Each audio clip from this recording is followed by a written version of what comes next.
Hello and welcome to Absolutely Not. Thank y'all so much for being here today. My name is Kay Maltau Thomas Stroll. My pronouns are they, them, and you can learn more about me on my website, www.kstroll.com. Real quick, if you appreciate the work that I do here or elsewhere, please visit my Ko-fi page where you can join the Warm and Boundary community, leave a tip, or buy one of my workbooks on boundaries and psychological safety. Support my work so I can continue to do this work. The keywords for this episode are power, management, and honesty. I encourage y'all to look up the definitions of these words and compare them to the definitions that you carry with you on a daily basis. If you need help comparing, please let me know. Today's episode is titled, Let's Talk About Power. Damn it, Joe, I forgot to tell you that. Perfect.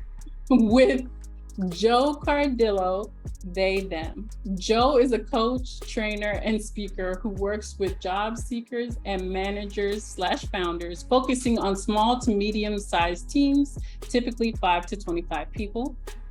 Prior to founding a company, Joe worked as a marketer, journalist, and operator in startups and tech for 14 years.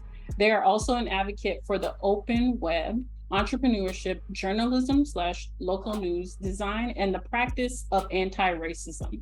They are non-binary and queer, bisexual. Joe, thank you so much for being here today. Oh, thank you. I'm a huge fan. I've listened to the podcast for a long time. So it's such a pleasure to be here with you and have a conversation. Okay, I'm scooting right past that. But I really appreciate the name of like your website, which is like The Early Manager. And I appreciate that you're bringing up in this conversation the need to talk about power. Why would an early manager need to talk about power? Yeah, people ask me about the name of the company, and you're going to laugh. Sometimes they're like, are you the early manager? And I usually have to be like, no, I'm not the early manager. It's the name of the organization.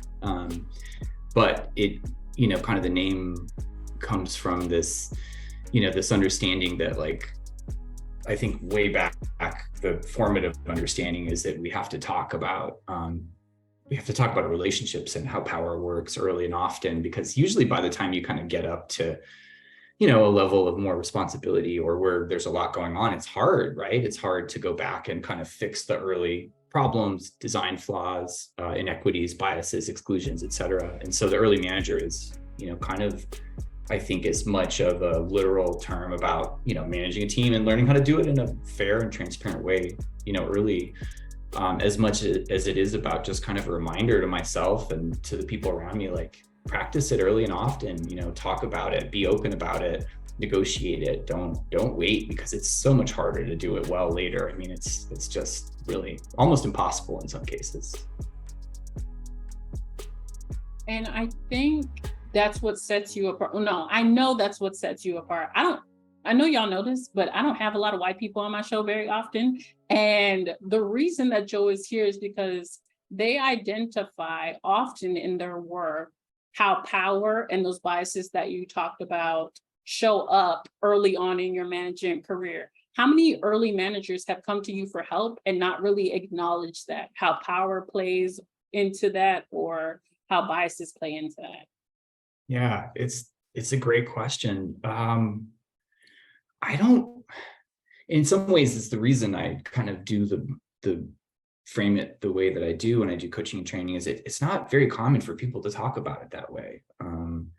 And I think that when we do talk about it, like, let's be blunt, I think when we talk about power and management as topics, it's so patriarchal and it's so sort of steeped in, white supremacy and capitalism and, this kind of structure that just, there's no other way to say this, doesn't give a shit about people who aren't in the dominant, sort of set. And so a lot of times, when I work with folks who are kind of like, there's a spark, right? They're like, okay, I think I need to do this in a way that works. And they have a spark of wanting to be transparent and share power and they care, right? And I love that, because if you're kind of like going into, maybe managing a team for the first time, or, maybe you're a little bit of a ways in, and, whether that's, you're a manager in a bigger company or organization, or you're starting your own startup, that's common too. I think that pausing and being like, how can I do this in a way that that is open and transparent it's a lovely instinct, right? But then you got to do something with it. You have to practice it, kind of as you were alluding to a little bit. You got to put it into practice, because otherwise you're just going to kind of be replicating harms. And also, to be really frank with you, this is not on my website. It's not like my core positioning or marketing, but as much of the mission for me is just to like reduce damage and harm that I saw happen to my coworkers and colleagues, reduce damage and harm that I experienced, and just kind of like go back and reset that a lot, because none of us does these things by ourselves, and it's not an individual pursuit. So when I work with folks, I have that conversation, but to be totally honest with you, a lot of times they're kind of like, oh, it's a little new. I think they're thinking about it, but not in those terms per se. So it opens a lot of opportunity to, kind of reset how we think about our relationships in the workplaces. So, yeah. I love all these phrases you have brought here, like the replication of harm or replicating of harms that we are all capable of doing. Like, I seen this shit happen, and I can either become that manager and continue this leadership style, or I have to do something else so that I can reduce damage and harm and reset. Damn, Joe, you tell people this. You tell people this up front, like, this is the type of work that I do. If you're not on board, I can't really work with you. I'm glad you asked that question, because I'm still working on it.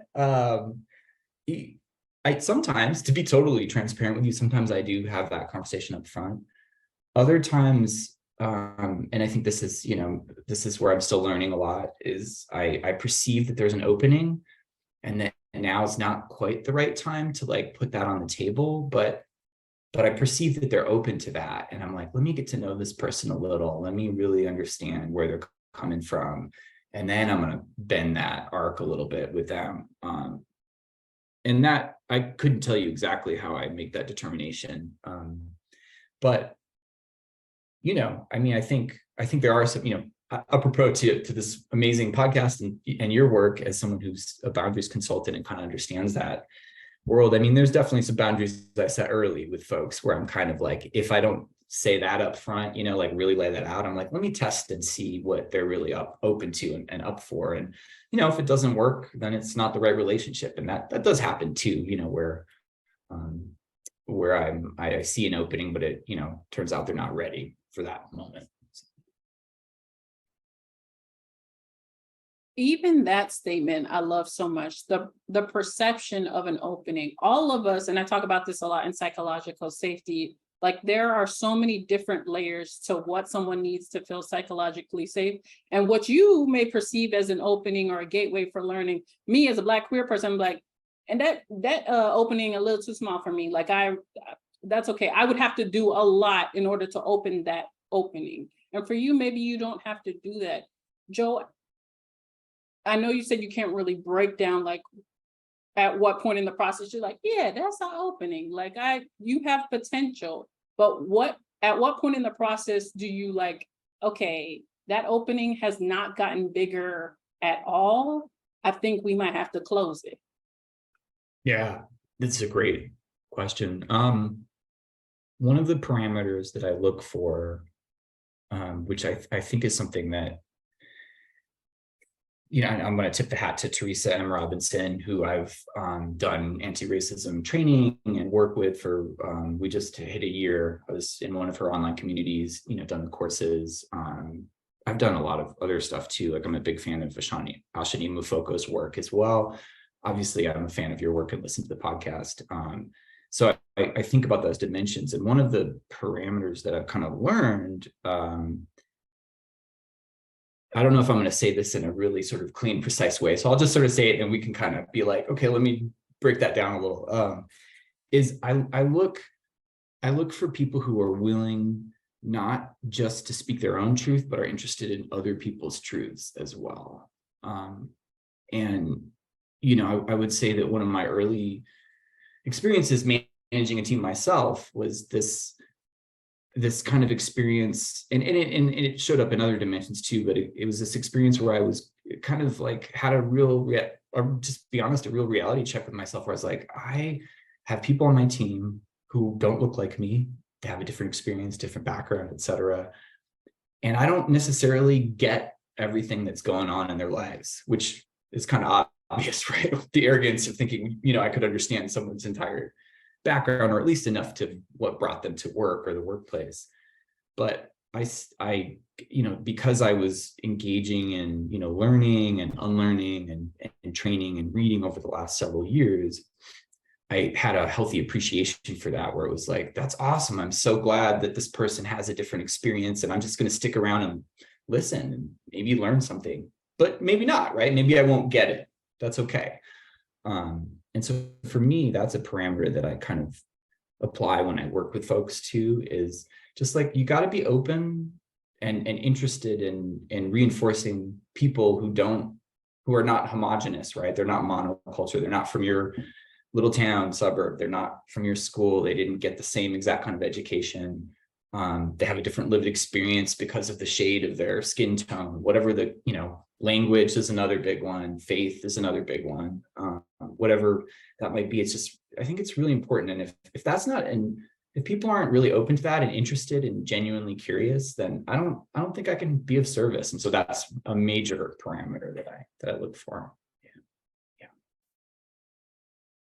I'm writing down a lot because I'm learning a lot in this conversation. So I really appreciate it. The genuinely curious, I talk about this all the time. Curiosity has to be a priority over your own ego. And you talked about the arrogance that a lot of managers have, like, oh, I know that everybody on my team, I know about them already. I don't really need to talk to them or be interested in other people's truths because I already have this idea of the truth.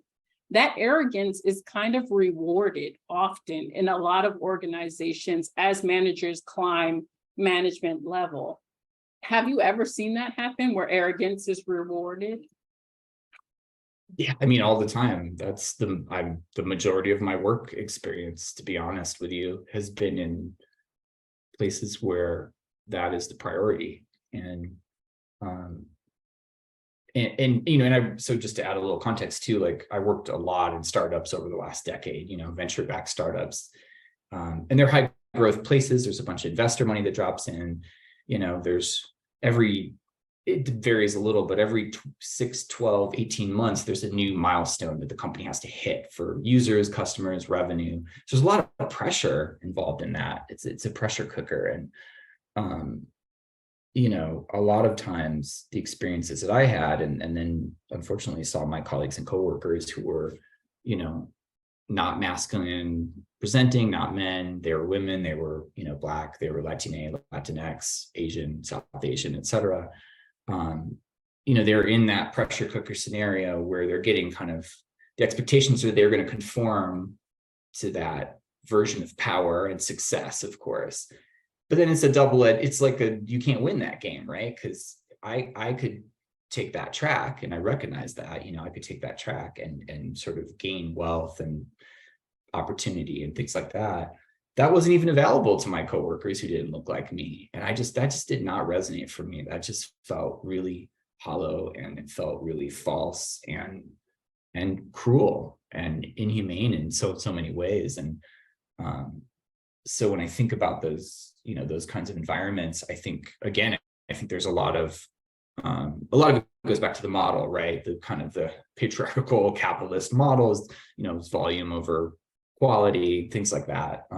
But people are not, we're not disposable. I don't believe in that. And I think that's the very first conversation that has to happen, is that if you want to value people and the relationships, you have to talk about power. You have to look at power. You have to negotiate it. If you don't want to do those things, then you don't really care about your team, right? As a manager, and there's no other way to put that.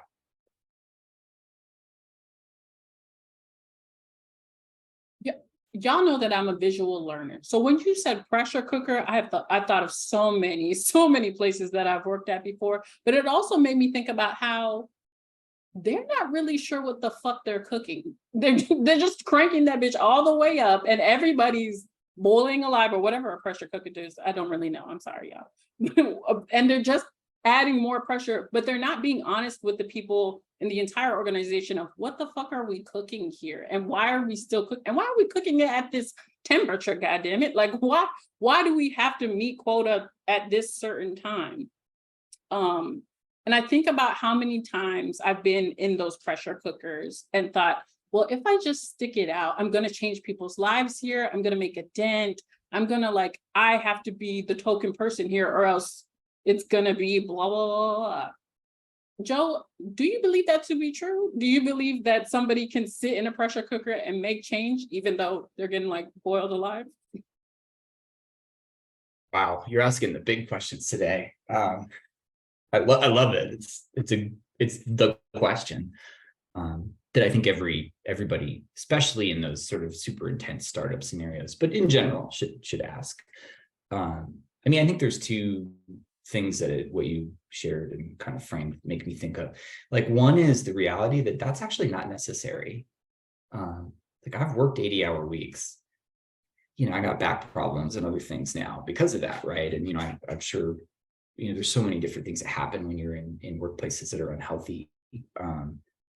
But it's just actually doesn't work very well. And that's one of the weird things about working in venture-backed startups for a decade and then kind of moving out of it a little bit and now running my own business is it's just I look at it and I'm like, that wasn't a very efficient process. It didn't work that well.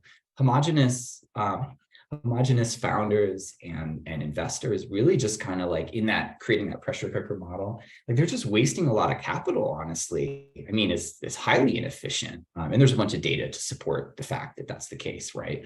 Mostly white, mostly male, Silicon Valley investment model, not actually very good at producing, outcomes. And WeWork and some other things are good examples of that, but I won't go too far off because that's a whole other kind of cup of tea. But it's not very efficient in that pressure cooker model. And then, kind of going back to what you're kind of thinking about or framing, is it possible to be okay in that pressure cooker and still do work that you care about? I think everyone's choices are a little different in that scenario, but in general, probably not. And I think it looks different for different people and their access and their what they have on hand and their capacity. But it does make me think a little bit of something that I saw Dr. Jean-Luc Cadet, I think I'm saying his name correctly, hopefully works at NIH, really great researcher, but he was talking a while back about kind of the impacts of code switching over time, and how that, how it kind of impacts you, not just in the immediate, having to change who you are, how you present yourself, but also the long-term impacts of that. And so I think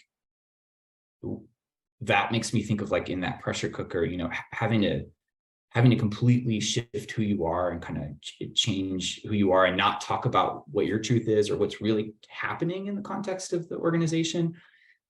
The harm of that is it's just almost incalculable. So, yeah.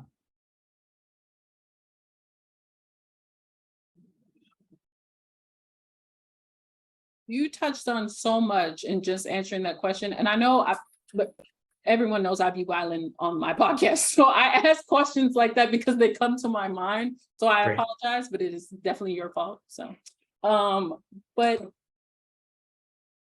when we talk about power, I guess, when you're working with early managers, are early managers in the pressure cooker with everybody else, or are they turning the knob?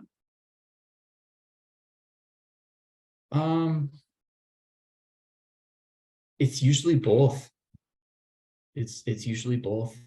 Which again, I think is a kind of a validation of the need to be open, right? And have the conversation, keep talking about it, right? Because there's a lot of different ways that expresses itself. And I'll also sort of benchmark that one of the things that I often share when I work with clients is look, I'm not your only reinforcement, you got to make your determination for yourself about what you need. And this is part of the spiel I always start with at the beginning, right? I'm what are it's in my intake form. I'm tell me a little bit about your resources. What do you have on hand? that works for you? What do you feel like you need to add? And I always frame it. I'm like, I recommend things like therapy. That's a must. If you're managing people and you're kind of involved in trafficking power in any kind of facet, you got to have a therapist, because there's stuff that's going to come up for you that you got to work through. Therapy, you have to have peers. You need a peer set, right? Because you need to be able to relate to people kind of going through what you're going through. They're going to speak about their experiences, and you're going to relate to them in ways that are really important. And then of course you've got other kinds of things. You got to have a great podcast. Like Absolutely Not. You got to listen to Absolutely Not. That's my plug for the podcast. It's a must. And other courses and resources and things like that, and trainings, because you can't do it by yourself. Anybody who's sort of handling that much power in that pressure cooker needs support. So I think, going back to your question, I think it's often a bit of each. But if we get too used to the acquisition and the hoarding of power and the control mechanism, then it's just our finger on the button, right? And I would imagine you've worked in those scenarios. I know I've worked in those scenarios, and I know many of your listeners have. And it's not good. It's hard to come back from that once you get to a certain level of that, getting used to trafficking power like that. And it's really rough. It's not good. And you lose your own humanity in that process, which is a whole other conversation. Which I hope that anyone who's listening to this is concerned about, like, losing their humanity. If you're not, this probably isn't the podcast for you. So I don't know how you got here, but please, yeah. Involved in trafficking power. Damn. I talk about often how healthy relationships in the workplace or in your personal life have to include some sort of oscillation of power. Like at some point it has to switch, or else somebody is just holding the button the whole time. And so when you said involved in the trafficking of power, that means those managers know that, like, they are honest about the amount of power that they have, and they would like to traffic that power, like delegate shit and like have conversations where they're going to lose some power from time to time. And if not, then yeah, once again, this probably isn't the podcast for you. Like, I don't know how you got here. To the people who are listening to this and thinking, damn, do I manage in a pressure cooker? Do I stand outside and press this button all day? Do I be in a pressure cooker sometimes? Because there are a lot of people who move up the ranks in the same organization. So maybe they used to be in the pressure cooker and now they just hold the button. But to the people who are listening to this and have come to the realization that they need to start having these conversations around power, they need to have the conversations about how power is being trafficked, what would be the top 3 tips you would share with them about starting these conversations? Yeah, I love the way you frame that, first of all, because I think it's kind of like a brutal thing to say out loud. Do I traffic in power? Yeah, one should ask that question.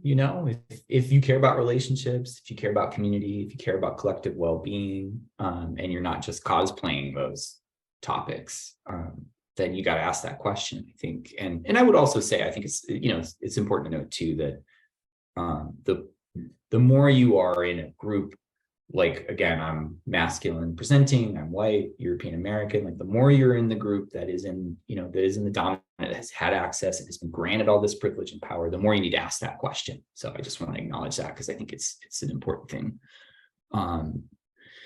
Yeah.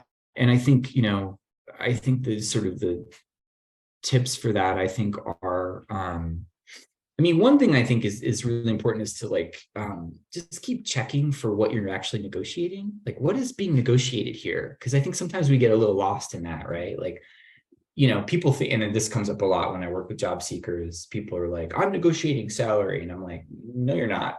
You're negotiating the conditions of your workplace before you get into the workplace. And if they don't want to negotiate with you on salary or benefits or anything else, not always a direct map to how you're going to be treated, but pretty good odds that they're not going to negotiate with you once you get in there. And there's a lot of other, examples. So I think, checking yourself with that question, what am I negotiating? What is being negotiated here is a really important thing. And then I think, we talked a little bit earlier, just kind of in the context of how I sort of start my work, but I think early and often, you got to do it early and often. It's really hard to go back and deal with power once you're in a seat.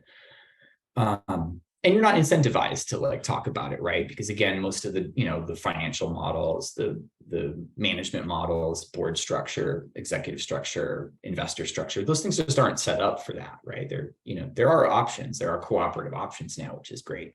And we need more of that, I think. But a lot of the kind of default stuff is not set up. So you have to kind of get in that mindset of like, where can I practice this early and often? And then I'm a big fan, I think, as maybe a number 3 would be of, I like the phrase enthusiastic consent. And I learned that in the context of like, romantic relationships a bunch of years ago. I was like, oh, this isn't, I kind of read about it. And then I listened to people talk about it and did some workshops and training. And I think enthusiastic consent, which could be translated to really good alignment in a workplace, right? And it's about wanting to be in a place where people feel really good about the work that they're doing and the relationship and the connection. And we all deliver better work when we're in that place. And so I think sort of looking for and optimizing for enthusiastic consent is really huge, and it changes everything. I love the enthusiastic consent. And this happens often on the show. People bring things that they learned about romantic relationships and they bring it to the workplace. But even in this conversation, we have talked about relationships. Like those relationships don't change just because the title. I still need you to affirm me. I still need you not to abuse me, whether physically or psychologically. Like the same expectations you would have of a romantic relationship should at some point cross over to like, except for, y'all know.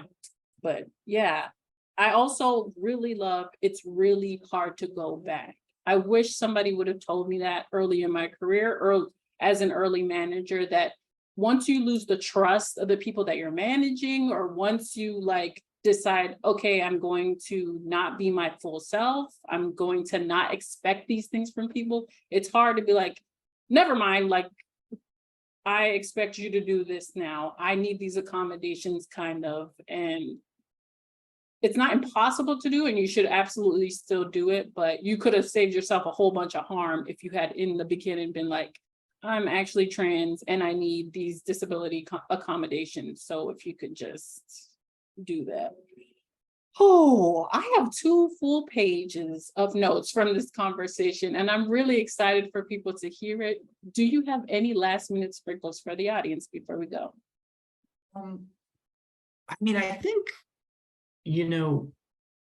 I guess maybe one other thing I would say too, and here I'm thinking not just about kind of like power, but just boundaries, because, again, you framed this, I think, in such a good way. And I got the workbook that you created a while back, and I was like, yes, this is so good. And I'm always like, okay, sending it to people, because I think we have to practice that, right? So it's a really great resource. And I would say that, I didn't come up with this definition, but I would say that the other thing that always is incumbent to me in talking about this is that, we have to be like really, really straightforward about what our own negotiation with power is with ourself first, right? And it's not by itself, but you can't negotiate power with your team, with your workplace, with your community, with your neighbors, if you are not negotiating power with yourself. You can't be done, right? We have a relationship to the world outside, but we have an internal relationship. And so, like, just for example, when I think about boundaries, my working definition is not like I set boundaries with my boss. No, I don't think about it like that. I think about it like I set boundaries with myself, and that informs my relationship with my boss. And so, or client, or, relationship partner, whatever, friend, colleague, whatever the case might be. So boundaries are something we work on with ourselves internally. And I think power is the same thing, right? And for me, and there's a relationship between the two, of course, but I think when I think about kind of that, when I keep kind of going back and being tapping on power early and often, like that's what I'm thinking about, is like, what is the relationship I have with it? Is it healthy? Is it real? Is it honest? And in that accounting, how can I then, be honest and real and genuine with people around me? Because those two things are deeply tied together.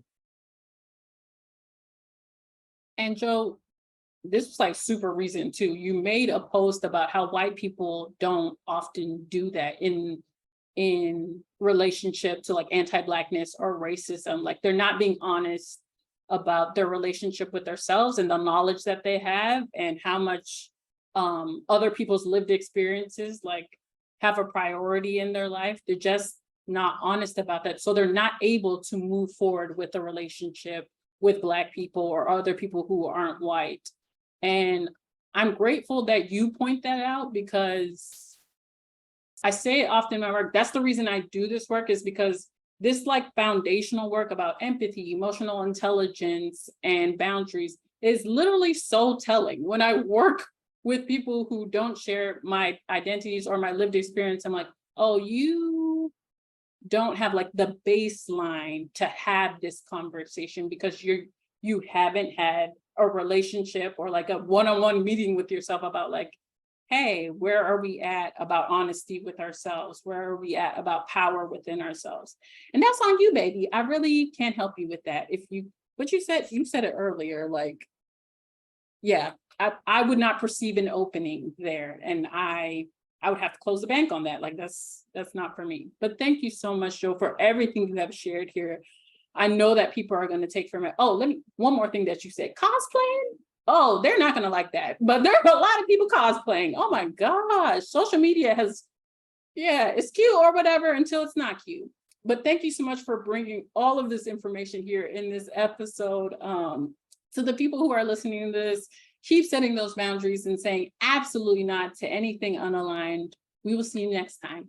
Oh, and Joe's information will be in the show notes when this is published. But we'll see you next time. Bye. Thanks, y'all.